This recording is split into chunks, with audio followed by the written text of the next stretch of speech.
Okay, in this next session, we're going to talk a little bit about how to come up with different definitions for problems and talk through different problem solving strategies. The first one we have to think about is how to come up with different definitions. We often get stuck inside our own ideas. One technique that I've used that's quite good is to go and talk to different people about what I think the problem is. And by talking to them, it enables me to create some benchmarks. So I can say, hey, I've got this problem at work, I'm not real happy, what do you think? And they might give me their opinion.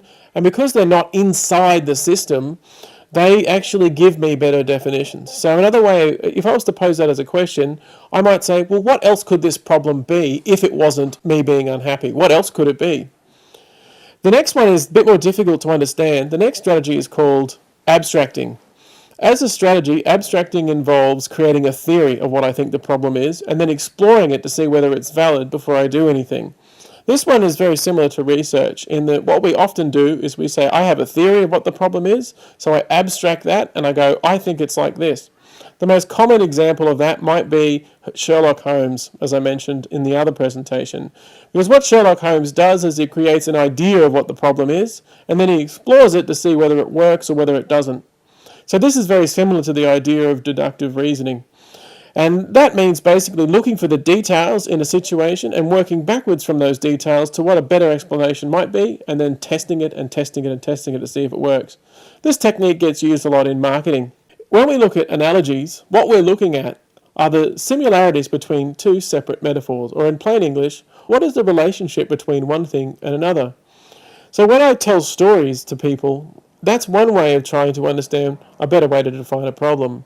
So if I had a problem of drainage on my property and there was too much water flowing in, I might say that that's like a flood, or that's typical in this part of the world. I draw an analogy to try and explain the problem.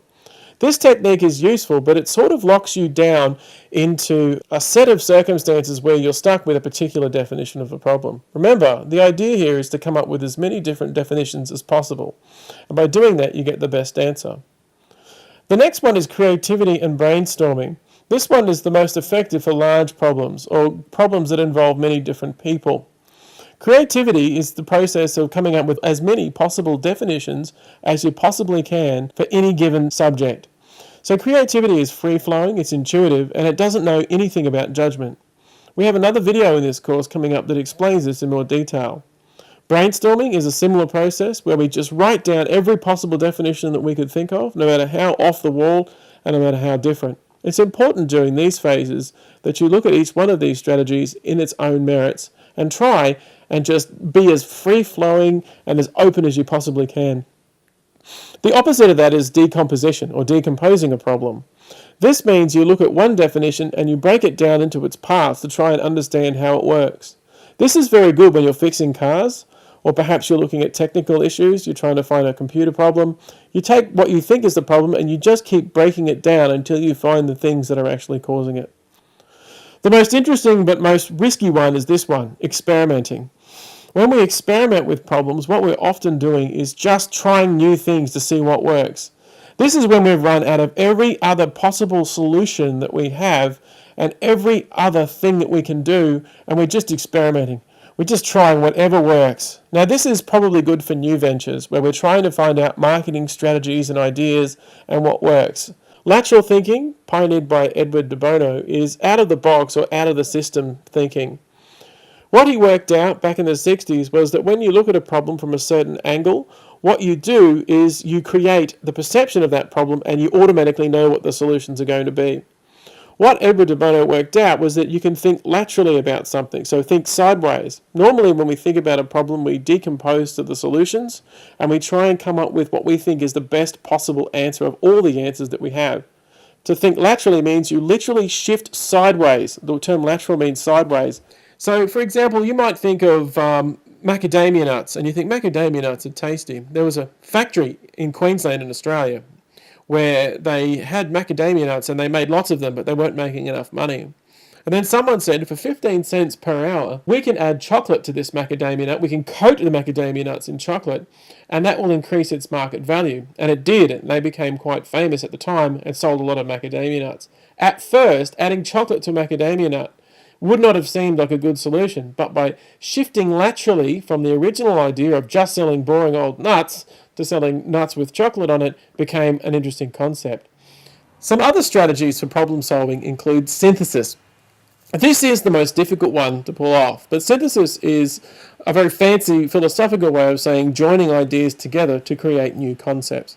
So this, instead of drilling down into a problem, synthesis means I'm going to add another idea to this problem to try and see if there's a bigger order or a higher order concept that makes more sense. In other words, I don't look at the problem as it is, but I try and find a better idea to just completely reorganize the way the problem's structured. So an example of this was in a case study that I conducted several years ago of a company who was struggling to market its product.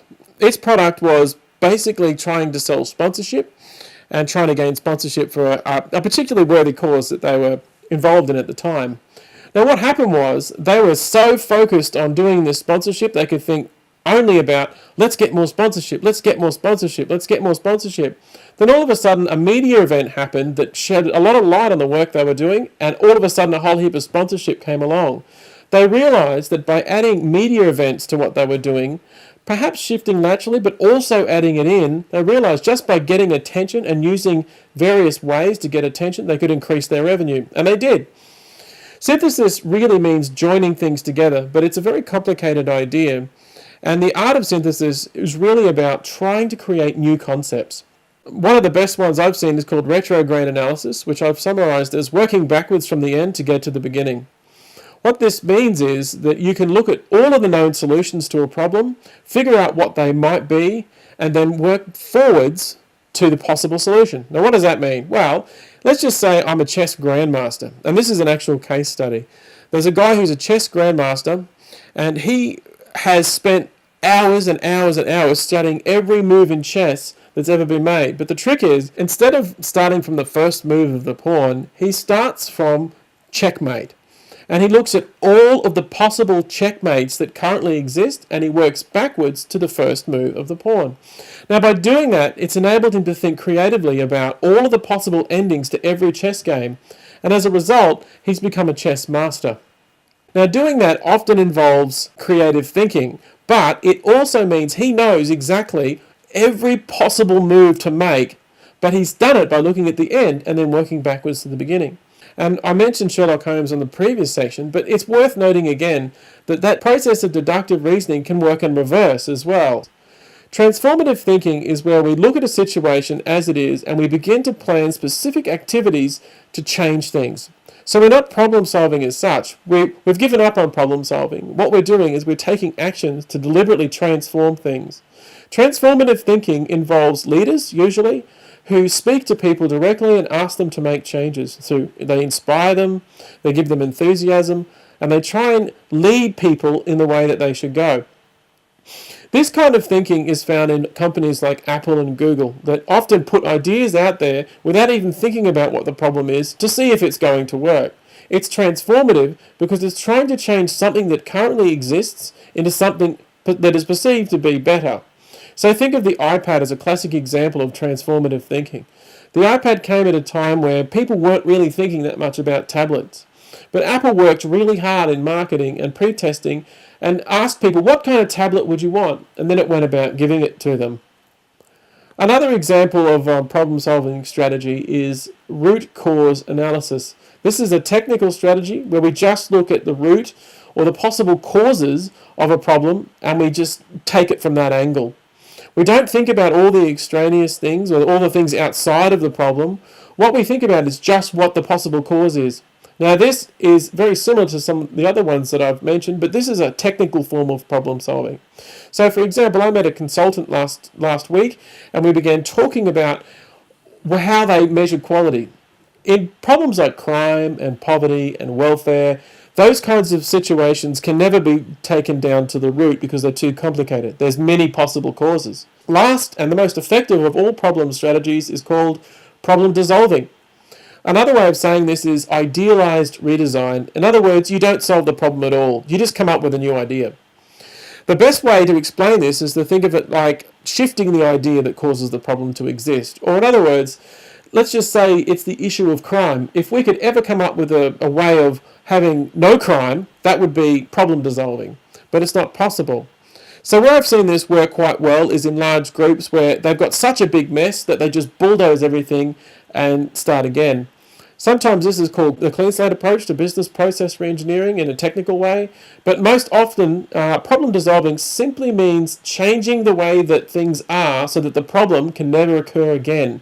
And usually that is really as simple as saying this: what could you do now if you could do anything? In Mexico, they did a case study on reducing corruption. And what they found was that by focusing on corruption so much and just trying to reduce corruption, they missed some of the things that were outside of the system. So this approach here involves looking at the big picture and saying, well, what are the elements of this problem that cause it to exist? So in the corruption case study, they figured out that yes, there was corrupt behavior, but really, if you look at that laterally, the corrupt behavior is caused by poverty. Because people don't make enough money, they're forced to take bribes. So let's just say, for example, you've got some documents, you're at the council, and the line is out the door. If you bribe someone, they'll put your document on top, and everyone else goes down to the bottom, and you have to wait even longer to get your document processed. So what they did is that they took the system, the way that work was organised, and they turned it around, and they dissolved the problem. They paid each person processing the documents a fee for processing them faster, thus getting rid of the bribe and allowing them to be more productive. They saw an increase in productivity and even saved money as a result. Another example which I saw, which is totally bizarre, was of people who were selling fish in a supermarket in America. The fish would be retrieved from Florida and they would be transported across the country to Los Angeles, let's say. Now, on that transportation journey, the fish would be in a fish tank and kept alive until the very last minute when they would be snap frozen and then sold to customers. Not a problem, except the fish tasted very bad. So after a long series of studies into trying to dissolve the problem, they worked out that the fish tasted badly because in the transportation from the harbour to the supermarket, they weren't in their natural environment.